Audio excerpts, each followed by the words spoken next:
Claire Castro is a spokesperson of the President and the Office of the President, or hindi ko alam kung kaninong spokesperson siya. Pero by the fact na spokesperson ka at merong seal ng Office of the President dyan, dapat maging professional ka sa mga sinasabi mo. She doesn't have the liberty na tulad sa atin, no, na pwedeng magsalita ng kahit anong iniisip natin at kahit anong opinion natin. Kasi nagsasalita tayo para sa sarili natin. Pero kapag may scene sa likod mo, sa harap mo, kung ano yung professionalism na hinihingi galing doon sa opisina na yun, yung dapat ang ipakita at ibigay mo sa taong bayan. So, dumating itong mga officials ng ICC. Naghanda ng 56 million pesos si Saldico. At ito yung kanilang ipinamahagi sa officials ng ICC. Kaya marapat na si Saldico ay makupkup o maaresto ng Estados Unidos upang doon siya mag-execute ng kanyang affidavit, at marapat din na yung affidavit ng 18 sundalo ay umabot sa kamulatan ng United States of America through the United States State Department. Yung State Department ng Estados Unidos sana ay mapansin ang katayuan nung 18 sundalo na nagpahayag ng kanilang personal na nalalaman sa panunuhol dito sa officials of ICC. Sila'y tumira sa mamahaling hotel ng Raffles Hotel sa Makati, Somerset Hotel, Seda Makati, New World Makati, Diamond Makati. Mga mamahaling hotel ito. Tayong mga Pilipino ang nagbayad dito. Kinakailangan natin tulungan ang Estados Unidos sa kanilang layunin to dismantle, decapitate, brick by brick, systematically ang ICC.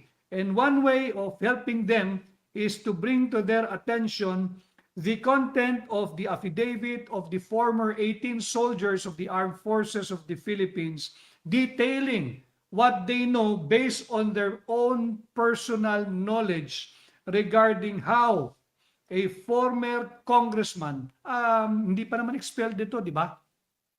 Congressman pa ito, a member of the Philippine Legislative Body, Congressman Zaldico, kung paano niya sinuhulan how Zaldico, a disgraced congressman of a party list, disgraced party list congressman of the Republic of the Philippines, used stolen Philippine taxpayers' money amounting to more or less 56 million pesos, because at that time, December of 2023, the rate of $1 to Philippine peso, if early December, was at 55 pesos and 48 centavos.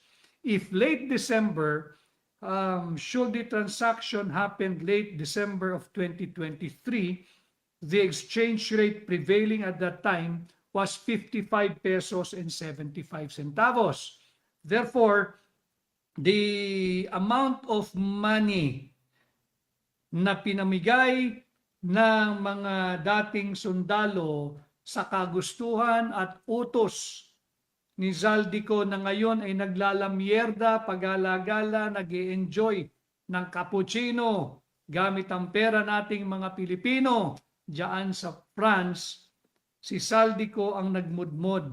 Kanino? Sa mga opisyal ng ICC. Litin ko yung mga pangalang binanggit base sa affidavit. William Rosato, isa siyang official, probably lawyer, nasa Office of the Prosecutor ng ICC. Isang Glenn Cala, investigator of the ICC, at yung ICC prosecutor or lead investigator, Miss or Mrs. Chantal Daniels. Ito dapat ang pumasok din sa radar ng Estados Unidos, maaring dito sa kanilang embahada, kung maaring magtungo doon ang abogado ng 18 dating sundalo o yung mismong 18 dating sundalo, ibigay nila yung kopya ng kanilang affidavit bilang tulong, hindi para makialam sa domestic affairs natin dito sa Pilipinas. Hindi pwede, kinakailangan respeto yung ating soberanya. Bagkus, bilang tulong nila dito sa pulisiya ng Estados Unidos na buwagin na, permanenteng buwagin na ang ICC dahil sa korupsyon. Kung paano nila pinamudmod itong 56 million taxpayers money, pesos, dito kay Chantal Daniels, dito kay William Rosato, at dito kay Glenn Cala. At pag nagawa na yan ng 18 sundalo, maganda naman na dapat ay hulihin na si Saldico ng Estados Unidos. Pagala-gala lang yan dyan sa France. Pagala-gala lang yan sa France.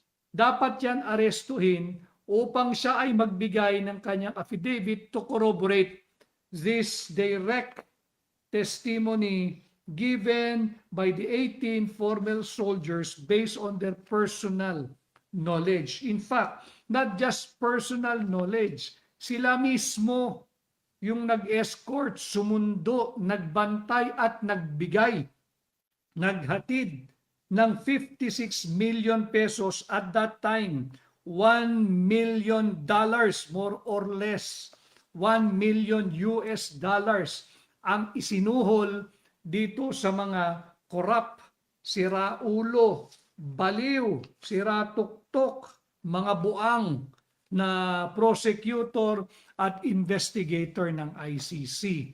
Merong tanong si Balatayo Lea. Yung balita po, attorney, na nahuli daw si Senator Bato, sana po hindi totoo.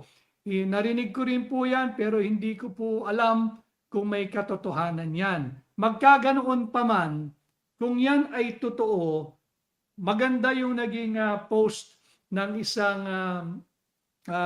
social media personality rin, si Kifi Chu. Sabi niya, saan mo dadalhin? Halimbawa na aresto mo si Senador Bato, saan mo dadalhin?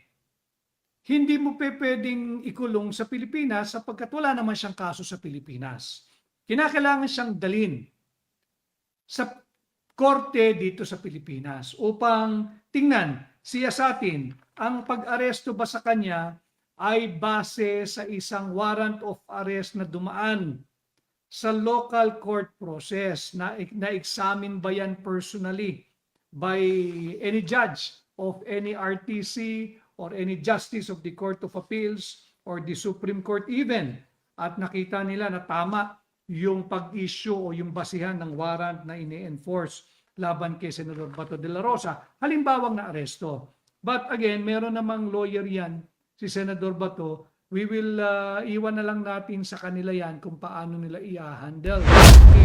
Ang kanyang nalalaman hinggil sa kung gaano kakorap itong ICC ng bawat mamamayang Pilipino. Itong ICC dapat buwagin. Ito namang si Saldico,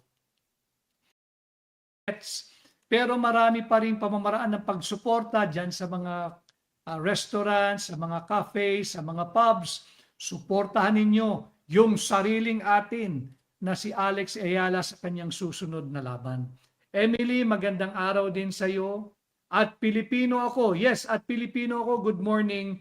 Ito ang ating pinag-uusapan dito. Ipagtanggol ang dignidad, ang dangal at kasarinlan ng bawat mamamayang Pilipino. Itong ICC dapat buwagin. Ito namang si Saldico, ang maaari nitong gawin, maaari siyang makipag-ugnayan diyan sa kahit saang embahada ng Estados Unidos.